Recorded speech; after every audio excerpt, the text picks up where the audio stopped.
Hey guys, it is Greg at the Vinyl Rundown. Guess what? It's that time of year again when we are lucky enough to have Zev Feldman, the original jazz detective, here in the virtual studio on Zoom. And thanks for joining us, YouTube viewers, and thanks for joining us, Zev. How are you doing, Zev? I'm doing great. It's really good to be with you. It's so nice to see you. It's been a minute. Yeah. Once or twice a year we get to do this, and because you are attempting a one-man takeover of Record Store Day with all the releases you're doing, and you were nice enough to send me a couple of them, and there's a few more that aren't even available yet. And it's been a huge year for you. You've been in the New Yorker, and I stole their beautiful character review for my icon on this page. You've been in probably NPR and Downbeat Magazine's giving you some awards. Was that last year, or are you nominated this year? How does that work? Oh man, it's been really nice. It's a blessing. You would think I'm the only person working in this field, but I'm not. I want to say for the record, and I feel really humbled and honored. Well, you invented this field, though. I did Archival not in jazz this is now field. a thing. No one Absolutely. knew before you. It was just people stealing bootlegs, and now it's a real thing. Well, it's nice for Archival you to jazz. say that. I've been deeply inspired by a lot of work in archival production by a lot of the guys that came before me, speaking about Michael Kaskuna, Michael Lang, and Richard Seidel at Verve, um, Joel Dorn, dude, and Alan Lomax, and we can go on and on. I just feel really fortunate. I really love what I do. The days fly by. It's been a really great period of creativity and opportunity of bringing a lot of great projects to the market, which because of your viewers out there, it's everyone that makes these possible. And again, I want to say that Record Store Day has allowed us, so to speak, to crack the code on finding a way of bringing to the marketplace projects that are very risky, very difficult oftentimes to make the numbers work. And it becomes a whole serious matter when you realize how much money's going into it, whether it's yours or your investors. And everyone has to find ways of making it work. And we know going into these projects what they take, and it's an unbelievable amount of resources. But Record Store Day is allowing us to find a way of being able to ship sold out. We make just the right amount. They're collectible, really try to make them hand numbered or numbered of some sort. And this November is just like very exciting because you get to see the fruits of our labor. People come into the stores and pick them up. But I just want to say thanks to Record Store Day, and I want to thank all the folks out there who have endured and been patient, and it means a lot to me. And I just want to. Well, Record Store Day seems like a great idea for the smaller labels, at least the ones like you that take advantage of it, because you kind of have an idea of how many you're likely to sell. And that's the big risk for small jazz projects. Oh my God, should I print 2,000? What if I only sell 500? And now Record Store Day is like, you've got the market there ready to go. So Right. that takes some of the risk off the table, I guess.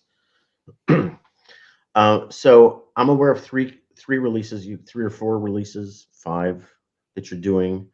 Let's just go through them. We got to get through them in a timely manner here. Okay. Should we start with Wes Montgomery and the Wynton Kelly Trio, Maximum Swing? Okay, that's the first one I received from you. Thank you guys for sending it. Yeah, I got mine right here. Oh my gosh, we have two. We're twins. Yes, this is a heavy 3-disc set, and this was sort of there was a release on this, in the '60s that was what, Blue Note or Verve, I don't remember, but the same session. Well, yeah, same period. So period. Okay, there were these very famous recordings, really one lineup. of the greatest jazz albums of its era. Right. We're talking about Wes Montgomery and Wynton Kelly Trio's "Smoking at the Half Note" on Verve, which folks like Pat Metheny will tell you was a very. I was gonna say that. Yeah, but I have a copy somewhere. Yeah, that was Pat as a guitar player talks about that still. But so basically, when these recordings were made, when "Smoking at the Half Note" was made, the band continued to play at the Half Note Jazz Cafe, where these half-hour broadcasts were done for Alan Grant's radio program. He was a New York-based DJ called Portraits in Jazz. which was on ABC Radio and the Armed Forces Radio Network around the world. And these recordings went on for months after the recordings that would make up Smokin' at the Half Note. And we're talking about, of course, Wes Montgomery and Wynton Kelly, with Paul Chambers and Jimmy Cobb, but also some other bass players too, including Ron Carter and Larry Ridley and Herman Wright. But here's the story once again. These recordings, some of your viewers are probably aware that there have been a couple of gray market releases that came out over the years of this music where the families were not paid, the musicians, the sidemen, publishing, and it was released nefariously. But there's a reason why at Resonance we worked on bringing these recordings out. These are some of the most inspiring Wes Montgomery releases where you hear him stretch out in an incredibly elastic manner, if you will. We hear a side of Wes that wasn't captured even on other recordings like Smokin' at the Half Note or Live at Subo's. You hear him take a 7 to 8 minute guitar solo, and that wasn't documented on any other official release. So we felt that this was really worthy of a deluxe package with really dressing it up in a tuxedo. We worked with the great engineer, Matt Luthans, who I've worked with, for instance, on my Nat King Cole Hitting the Ramp box set. And we went to the audio and were able to really work with it. This is an incredible package of great photographs. And I want to say great written materials. If you flip through there, you'll see, Bill, people I love in here. The great author and jazz journalist Bill Melkowski, who I consider one of the greatest guitar scholars. He wrote our main liner notes, and we've had a chance to collaborate with him before, and he's wonderful and a friend. But also, you may know him because he wrote the biography on Jaco Pastorius, and he's an amazing writer. So we brought in Bill to write about these recordings, but we spoke with some people that would have something to say. We spoke with Bill Frisell. We spoke with Mike Stern. We interviewed Herbie Hancock and Ron Carter. I've met 3 of those 4 people. I have very little to show off, but oh man, please, I'm just riffing here, but some of my favorites: Bill, Herbie, Mike.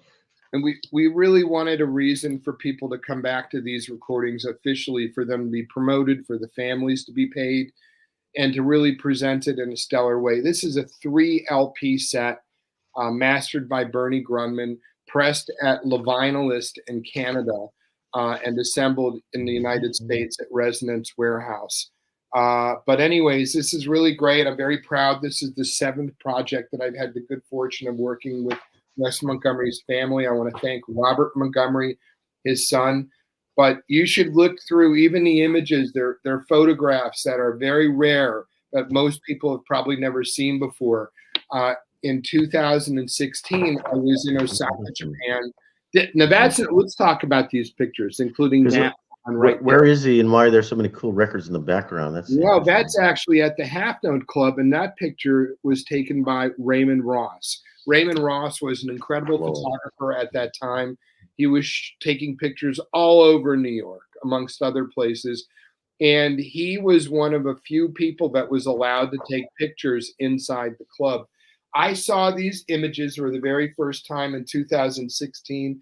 I was in Osaka, Japan, with Yoshio Takui, who was the head of the Wes Montgomery Fan Club of Japan. And he showed me these pictures. And when we started working with Raymond Ross's archives, they couldn't find them. And I had to say, we have the pictures. They exist.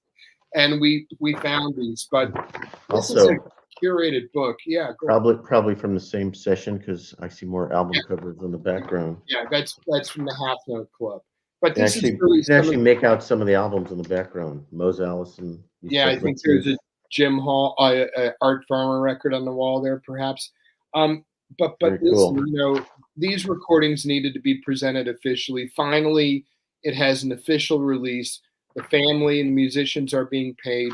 but you're going to have a chance to hear Wes Montgomery in a way that he was rarely ever captured, unless if you were at the club or got the chance to see him in this period. This is what his experience was. I always thought the Verve album was too short, and there was like, how do they squeeze that on to 35 minutes? But there must be more. So here it is. There's a lot of great songs on here that I haven't heard Wes do before. Burke's Works, all the things you want. Burke's Works is, I think this is the only official, release of that. Never heard of it. Anyways, you gotta hear this. Like I said, there's a lot of extended soloing, great playing. I've heard it. But if you like Wes Montgomery, I'd venture to say that this is essential for your collection. I'm a guitar player, and I have tons of his stuff. So thank you. Nice. That's a nice one. 3 discs. Thank you. Should we talk about the great Les McCann? Les McCann. Yes. Les McCann, who is this is Never a Dull Moment, live from Coast to Coast, 1966, 1967. This is a 3 LP set. I'll turn this around. These are recordings from 1966 at the Penthouse Club in Seattle, and also 1967, I don't know how to display this, at the Village Vanguard in New York. And the recordings from 66 come from the Penthouse, captured originally for King FM for the Half Hour of Jazz radio program that was hosted by Jim Wilkie. And the other recordings from 67 are from the Village Vanguard that my dear friend, my boss, my mentor, my co-president at Resonance Records, George Clavin, recorded in 1967. There you have it right there. This is great piano trio music at the highest of energy. This is a virtuosic talent. Who was Les McCann? As I said, a Renaissance man. He was a musician. He was a producer. He was a photographer. He is a man of great wit and wisdom. And someone who is still with us, by the way, too. We've had the good fortune of working with his dear friend and manager, Alan Abrahams, for the assembly of this project, along with George Clavin, of course, and Team Resonance. But it's really a great release that celebrates his genius. A lot of people know him for Swiss Movement. He had this incredible collaboration for many, many years with the great tenor saxophonist Eddie Harris. And a lot of people know him because that's his vocals on Compared to What, the Eugene McDaniel composition. But anyways, this is a great release. It really celebrates the spirit of this man who is a pioneer in music. I'm at a loss to articulate his greatness. So you can read the words of, journalists and authors, Pat Thomas and A. Scott Galloway. But we've also got a bunch of great testimonials: Quincy Jones, Roberta Flack, Bonnie Raitt, Monty Alexander, pianist Roger Kellaway, Emmett Cohen, Nathan East, and more. But he's still around. How is he doing? Does he play? He's got some. Les is around. 88. He's around. He just turned 88 recently, and he's loved and adored by so many of us. And he's a part of the LA community. But it's just an honor for us. We're very proud. He's inspired us. He's a great, great man in this music, and he deserves his flowers, as people say these days. Time to get his shine, and for us to celebrate this great. He's had a long career with lots of records, but some of the younger jazz listeners who might be watching my channel might not know him that well, because he hasn't had stuff like on, the Verbs and the Blue Notes coming out lately. So it's great that you got something out. Well, some of the younger folks, Greg, might be familiar because he is a widely sampled artist. He made these 2 albums in particular on Atlantic Records, Layers and Invitation to Openness, which is, by the way, also the title of his photography book. But I have that one. I have some of the big ones. Those records, though, were pioneering in electronic music. That's not piano. He's doing organ or synth. It's he's playing Fender Rhodes and electric keyboards and stuff, and it's just, those are great records. I highly recommend people go back to. But start here. This is where. Well, yeah, I'm saying we're getting his name out there for folks who don't know him that well. They may have heard the sounds, but not know who it is. How many is that? 2 discs or? It's a 3 LP set. Also comes with 2 everything that we do also has CD configurations as well. Mm-hmm. But the vinyl is really what's special, right? Because we do these limited edition runs. They're here and they're gone. They're like art prints. That's really the way that I see a lot of this. It's just like we're very careful in trying to do this curation. Really, it's like casting a tattoo. It's these projects are going to live on past our lifetime. The amount of work you put into these with the photography and the layout and the interviews. Are you working 2 years ahead for the next? I mean, it feels like to me you work really hard to get Record Store Day done, but that doesn't mean you're taking a break. You're probably working on projects 2 and 3 years ahead. I've probably got about 15, 20 projects right now in different stages, but right now, the next 18 months, Record Store Day and outside Record Store Day, I've probably got about 15 projects, but I save my big guns when it's my say. And again, at Resonance Records, at Elemental Music, at Reel to Reel, others that I've worked with, especially at Resonance and Elemental, we so value the Record Store Day relationship and what they have done. They have allowed the key to go into this ignition and for it to start, and they allow these projects to happen. And I know that the families of these artists, who I have to really emphasize that are so turnkey in all this as well, it's a culmination of a lot of different efforts, a lot of support, and a lot of generosity. These releases involve an enormous amount of resources that have to be paid up front and patience before revenue even comes in. It's hard, but I think we've managed to kind of, I don't want to belabor this point because we're here to celebrate the end result, the art. But all I wanted to just say is that it takes a village and a lot of people. And I'm really excited with what we're doing. April is going to be a really phenomenal time as well. We can talk about that in a little bit. This is the mini Record Store Day. The big one is the April one. So if that's correct. 10 discs for the mini one. I'm not saying how many we're doing.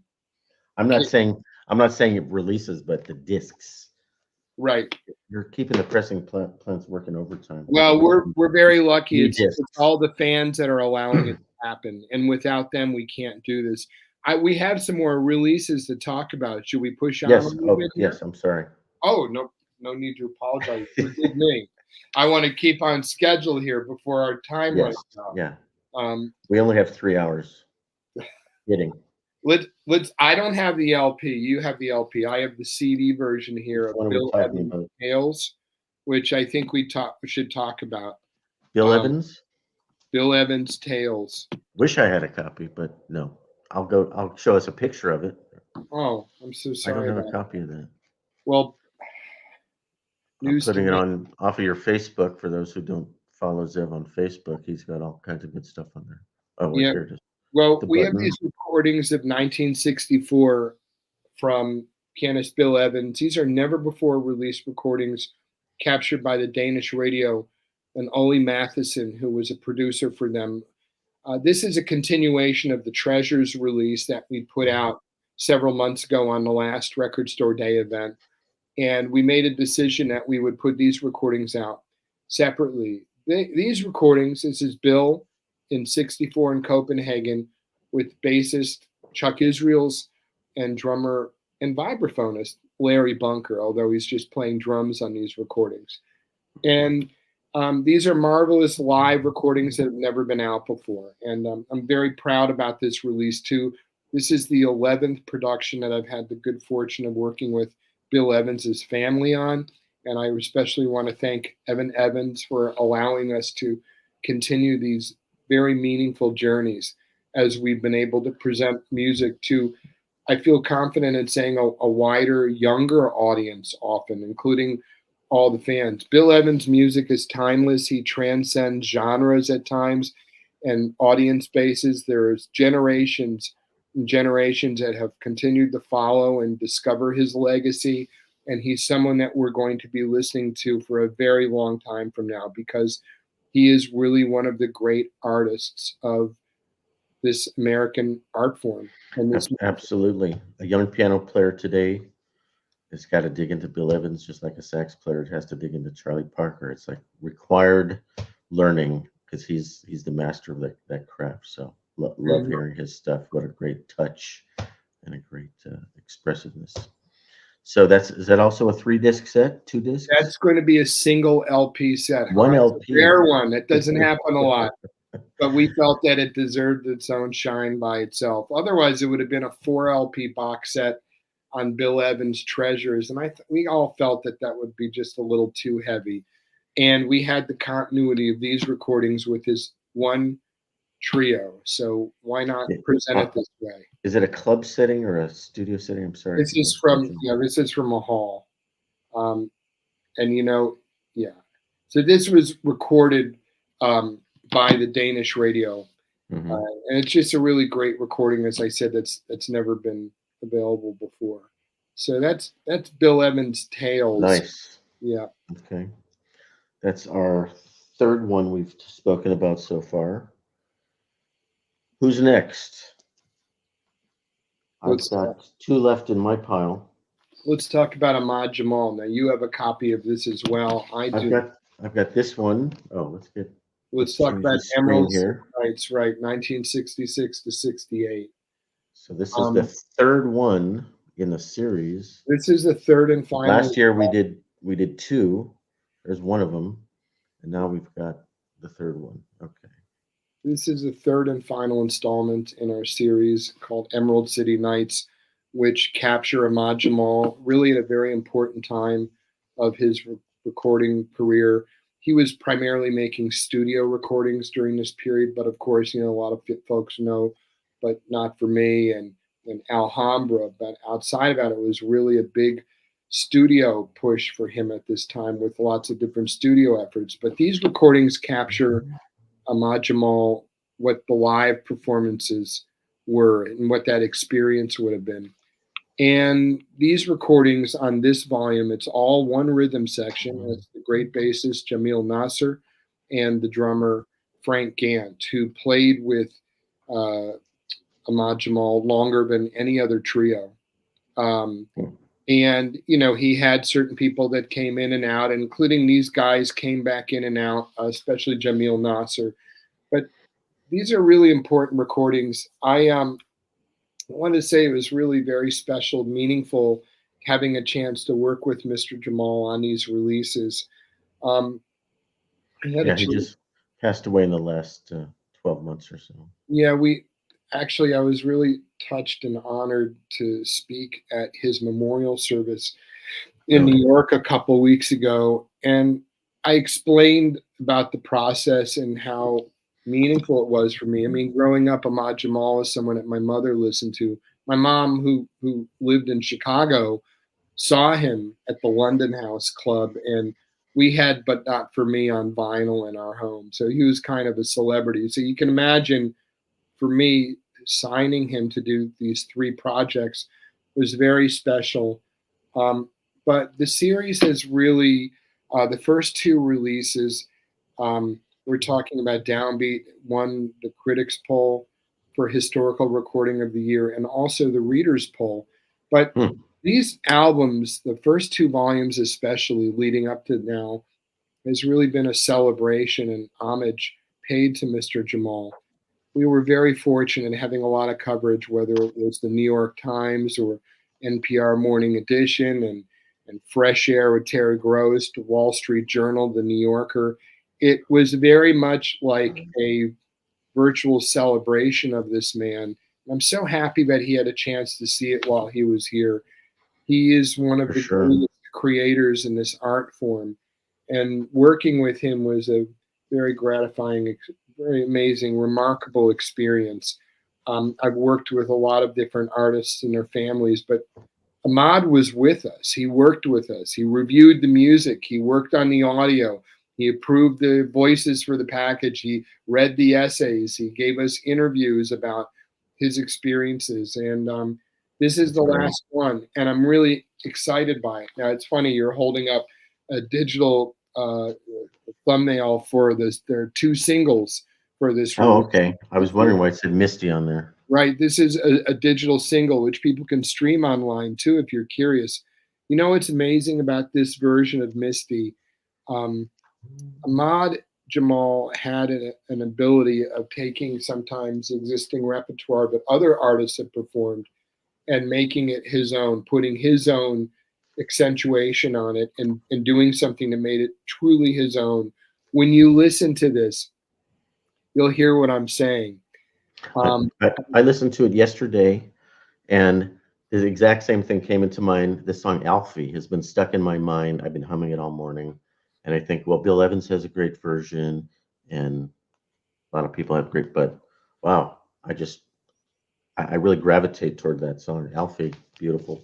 Last song on there, Burt Bacharach.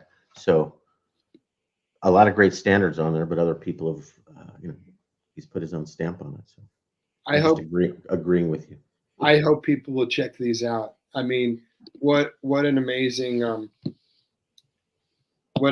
celebration of his work. What a great collection of recordings that people have never heard until now, unless you were in Seattle driving around or listening to it on the radio back when it aired. I tell people this: if you were going to get into an Ahmad Jamal time machine and go back to a club or some point in time and listen to him, I can't imagine anything as great as this. This is really, we're very fortunate to find these sort of recordings sometimes. And when I started working with Mr. Jamal, I want to tell you, he is by reputation, a very serious man. He knows what he wanted to do. And he was a gentleman that always, I think, as far as an artist, was very focused on the future and what was ahead. And in 2021, when we gave him this music to listen to, I was honestly a little scared. I wasn't going to get my hopes too up high because, a lot of artists don't want to look at the past, but I was so surprised. It brought back all sorts of memories for him. And he was very proud of these recordings. And you can just read his words in the liner notes. But Did you get to meet him in his house or on his own turf? We actually, I've seen him in concert, but during the course, this was during the pandemic as well. Different. Oh yeah, probably not. But we did Zoom. We spoke on the phone. He was so kind to me, and I just made sure, we kept him in the front seat. He was there with us when we did this project. He approved everything, and I feel very grateful. And I want to thank Samaya Jamal, his daughter. I also want to thank, of course, Mr. Jamal. I want to thank also Andrew Stamen, my co-producer, and Laura Hess Jamal, and Maurice Montoya, these people of Ahmad's inner circle, that we all rallied together behind this project. And look what happened. Anne Braithwaite, our publicist, who is just a remarkable human being, she was the one that got the communication out to the community. And I'm so proud that she came back with us. She's very nice. She emails me a lot.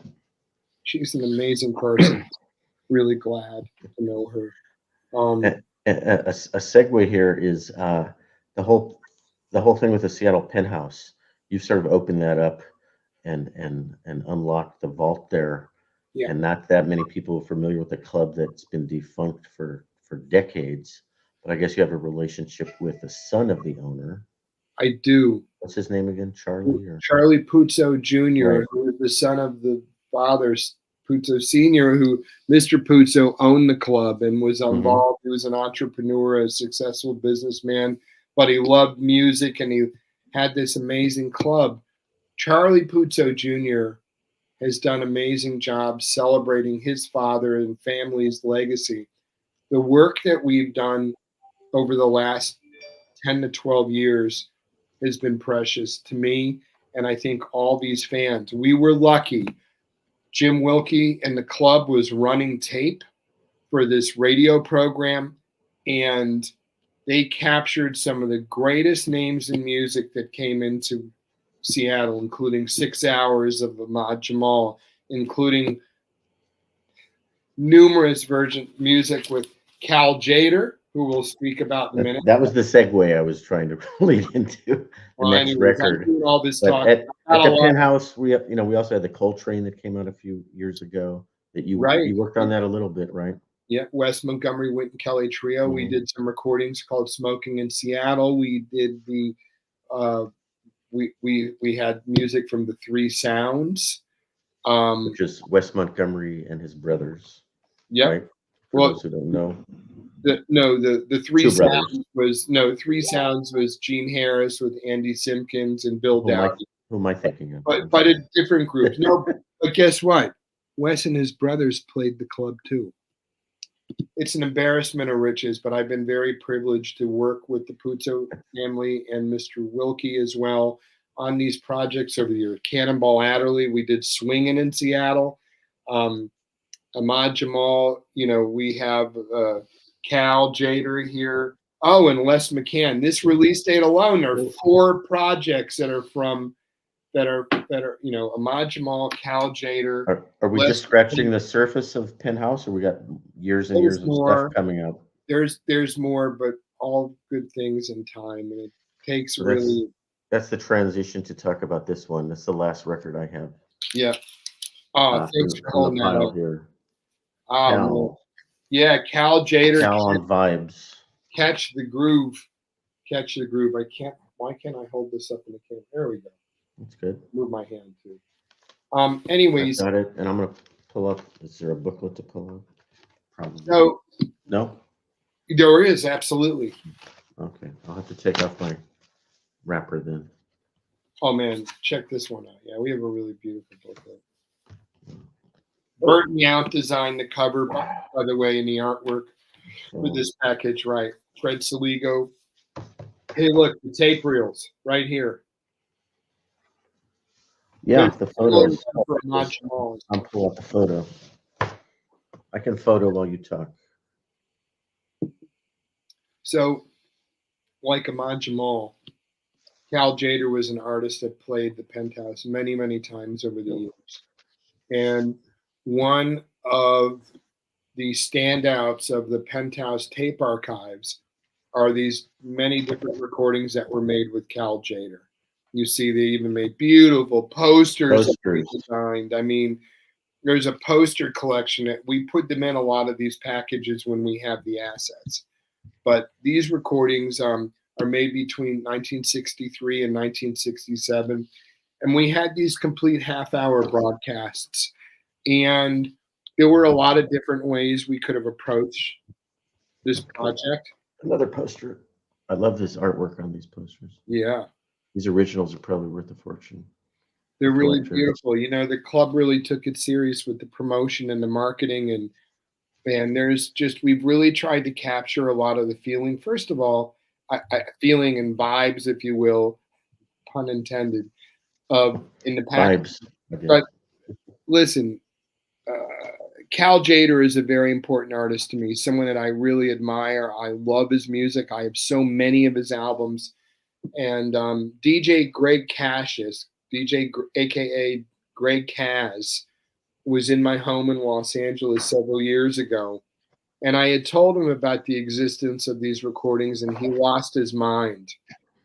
Because for a lot of us, including people who are crate diggers in the DJ community, Cal Tjader was laying down unbelievable music.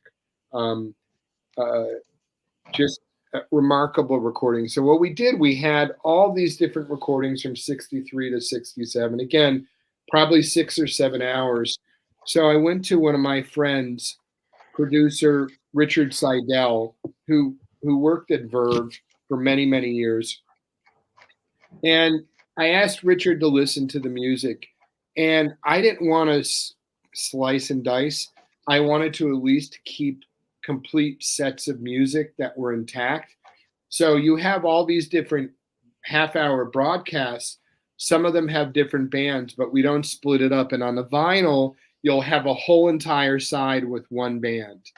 And we have different, there's different musicians there. You have you know, I mean, we should talk about this at length. Let me pull up here. Yeah. I'll go back to the, so I can show the, I can show side by the listing of each side here.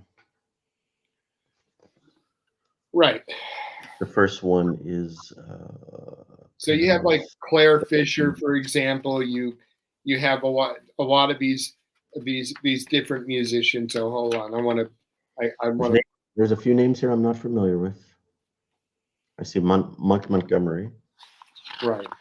Wes's brother on bass. So you know, for instance, you have Lonnie Hewitt on some of the piano chair. You have, as I said, Clare Fischer. You have these different bands. Al Zalaika on piano as well. Forgive me, I had to open this up and refresh my memory on a lot of this. But this was a real labor of love that celebrates some of the great working bands of Cal Tjader. And these were bands that were hitting it night after night. And one of the reasons that they played the Penthouse so often because they were based in the Bay Area. They were already, look at the images that we put into this. You know, you're going to see pictures, you're going to see great writings. So Greg Casseus wrote a beautiful essay for this release, but we got some incredible interviews and testimonials. We spoke with Eddie Palmieri. We got words from Joe Locke, Gary Burton, Brent Fischer, Carl Fischer. Gary Burton, you spoke to? Yeah, right. And he's in poor health right now. Is he doing okay? I don't know. I haven't spoken with him. Oh, he wrote it. Okay. Carl Burnett, drummer, but you know, who's on these recordings as well. And one of the great interviews that we did, there's an extensive interview with the great Poncho Sánchez, who was a member of the band. The album Catch the Groove came from our interview because as you'll read in the notes, Poncho talked about his feelings when he was trying to assimilate with the band and playing with them. And Cal just simply said to him, "Hey man, just catch the groove." And it seems so poetic. But there's never been, as far as I'm aware, somebody could point this out to me, otherwise I'm sure they will. But there's not been a lot of blood, sweat, and tears, if you will, devoted to Cal Tjader. He is really one of the heroes in this music, and not a household name, but he left an unbelievable mark. And this is great music and a great way to remember him. And I want to thank his children, Rob and Elizabeth Tjader, who were incredibly supportive and behind the project. And they've written a piece too. Yep, we have a remembrance from the family here. So Cal was really associated with Latin music. He's not Latin at all. No, he's not. He's like of Nordic Swedish descent. Or something. Absolutely, he's of Nordic descent. And he's surrounded himself with people like Poncho Sánchez and Missouri. From Missouri. Another Missouri guy like me. Me and Pat Metheny from Missouri. I was going to say. And Charlie Hayden, I think. Are you a show me kind of guy? Yes, I'm showing you all my records. Yeah. I think there was Mark Twain, right? Was that? Well, that's Missouri is the show me state. Yeah. But we saw Pat Metheny about 2 weeks ago, and he talked a lot about growing up in Missouri, and I felt that little connection. Anyway, I didn't know Cal Tjader was from Missouri, and until now, I didn't realize he really wasn't Hispanic, but he surrounded himself with all these great people. But he was a pioneer in the music. Just such a pioneer. Forwarded Latin jazz, African Cuban. I hope this record really ignites a lot of passion on him, you know, and excitement. I hope this project will remind people, like a lot of these all these releases we do, but Cal Tjader doesn't get the appreciation and the respect that he is due. And I'm just really honored. I think, you know, you get a chance to work with some of these projects, and, you know, this one, they all feel like they're missions, but I felt like we had some responsibility. I wanted to build something that was also, even the presentation was exciting, but just put on the music and listen to it. And I'm very, very happy with the way it turned out. Beautiful. But I want to really also thank a couple of guys on my team. First of all, I want to thank Zach Shelby Sisko, who's my associate producer, who has been in the front seat with me for many, many years now, literally close to 10 years. And I also want to thank, first of all, at Resonance Records, George Claben for all of his support. He is the executive producer on the Wes Montgomery and the Les McCann, and has been a force and a guiding light for me as I've had a chance to dive into this work, which he gave me my start. But I also really want to thank very much my executive producers on this package, and I'm looking Carlos Agustin Comperd, and also Jordi Soleil, who are my brothers in this music at Elemental Music. And Carlos and Jordi have allowed me to have this imprint, Jazz Detective, and also part of a larger label group called Deep Digs Music Group. I wanted a music group. I wanted to build something that we could do different sorts of meaningful archival work. And there is going to be projects coming that will not be jazz. Oh my goodness. I'm working with Sister. We're going to be putting out never before released Sister Rosetta Tharpe next year. Wow. I'm currently even working with the Patsy Cline estate on a very special project of unissued recordings. There'll be things coming down the pike, but right now it's a busy time, really focused, working on the month of April of 2024, which is going to be exciting. But there is going to be some new music that we're going to have. I'll just say that there's going to be a Sonny Rollins box set that we're going to be putting out at Resonance Records, and an Art Tatum release of never before released recordings, about 3 hours worth, captured at an amazing club, capturing Art Tatum in finest form. I'm not even going to mention the sidemen here. We're going to keep some people a little bit in suspense. Working with Olga Adderley Chandler and the Cannonball Adderley estate for a couple of projects that'll be coming. I'm going to stop there. There's going to be a lot. There's going to be a bunch of things, and it's going to be a great celebration. But again, thank you to Record Store Day. Thank you to Michael and Carrie for allowing this to happen. And the entire international organization for Record Store Day. I don't want to leave anyone out, but I want to make sure that we just pass the spotlight around. It's a lot of work. It's a lot of responsibility. It's a lot of stress sometimes too, because, we're just trying to do the best job that we can. You're flying all over the world. You're keeping late hours.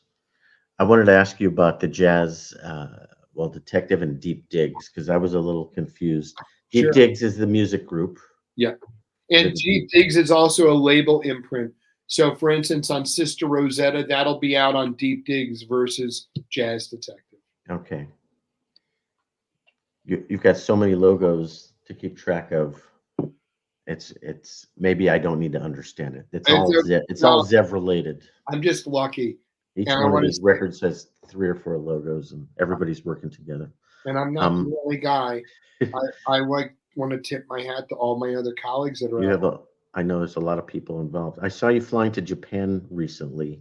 Yeah. Do we know what project that is, or is that a secret? Well, I was there promoting these releases that we're speaking about right now, but I also had a chance to do a spring preview, especially for the Sonny Rollins box set that I'm working on right now called Freedom Weaver.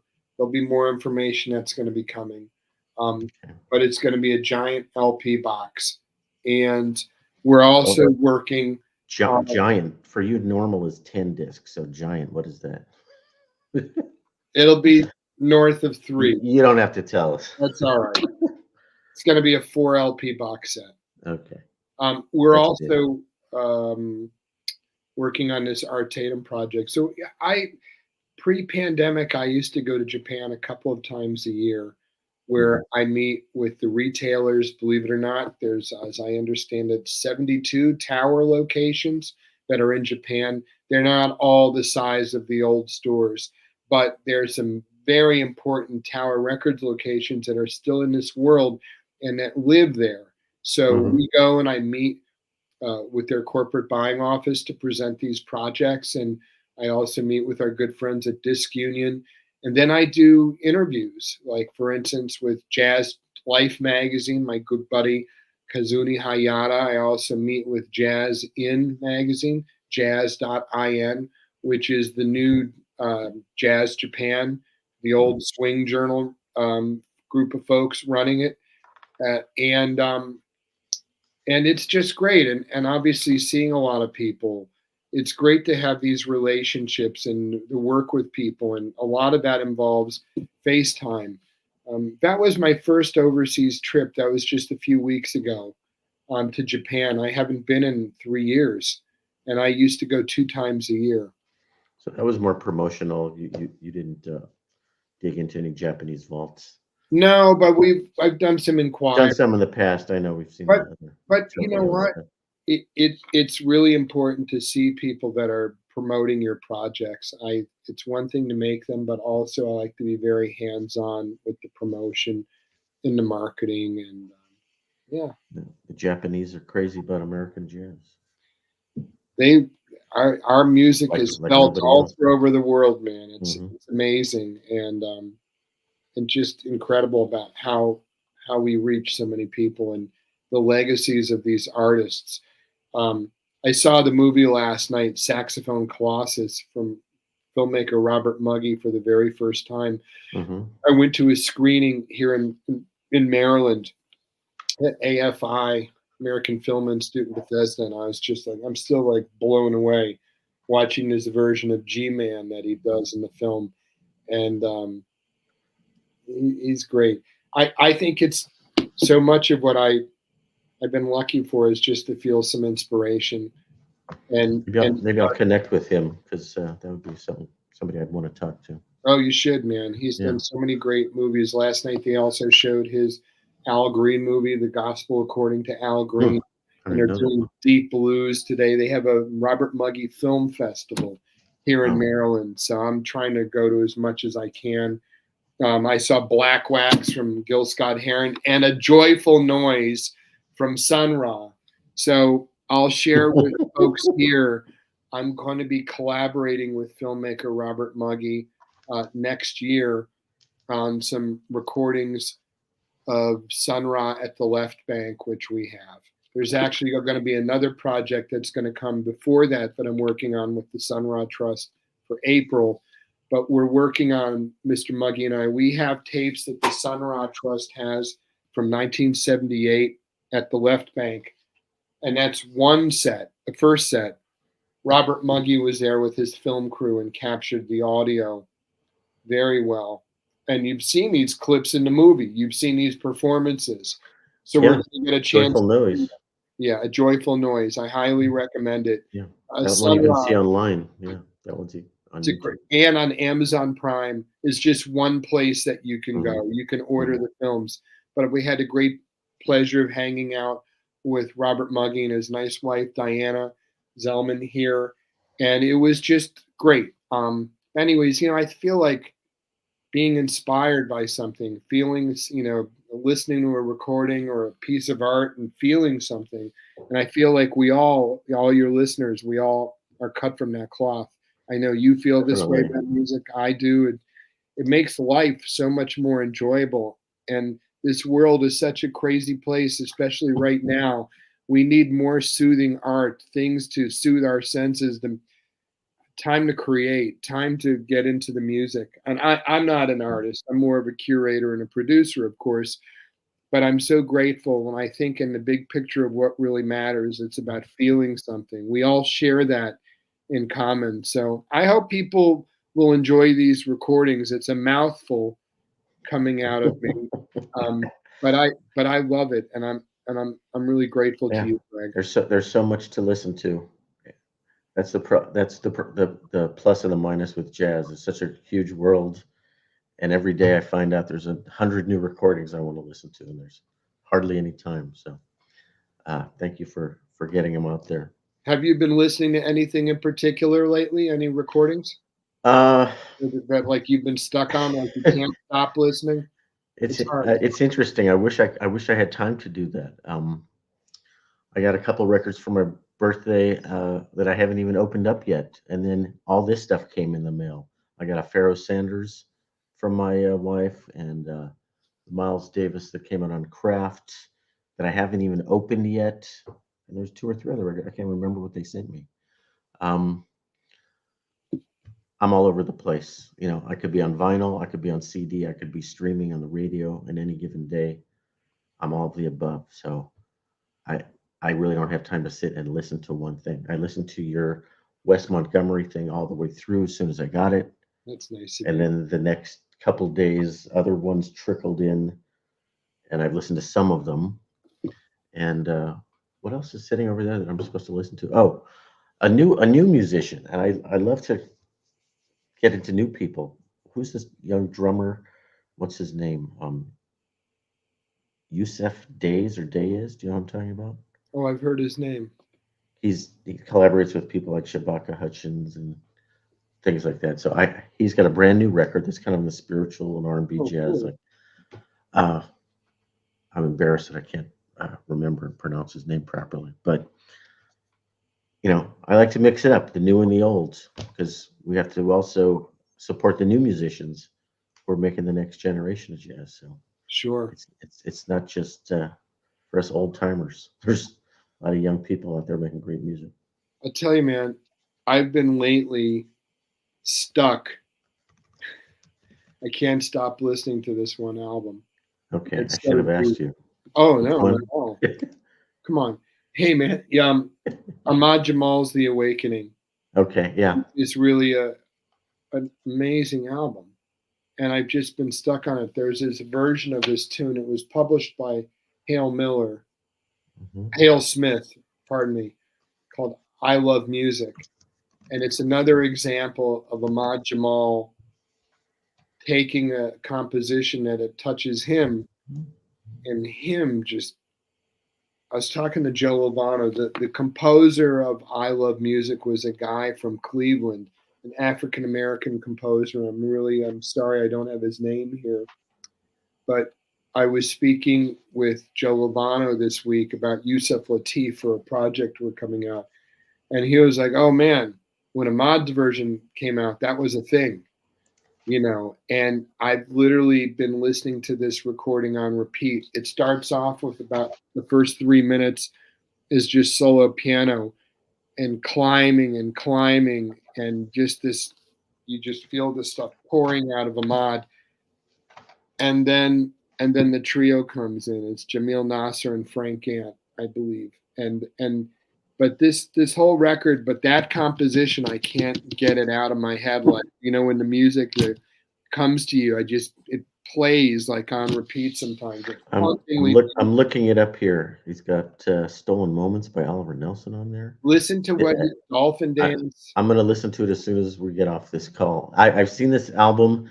I think Verve Impulse just re-released it. I think there's a third man issue of it that they did. Yeah, so that's just come out recently, a reissue, and yeah, I got to take a look at that. I've been on this kick, man, and it all happened weird. I mean, I know this record, but I was really touched by this experience recently of going to Mr. Jamal's memorial, which was an unbelievably beautiful service, so moving, with words from some of his closest and dearest friends. And we watched performances and we listened to music.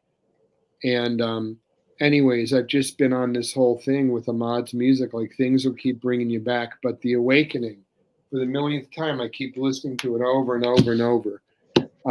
But anyways, man, you know, and I got a stack of records too I brought back from Japan and I can't even make a dent in Yeah, because there's a lot of other stuff I've got to listen to right now, including some raw music I have to sign off.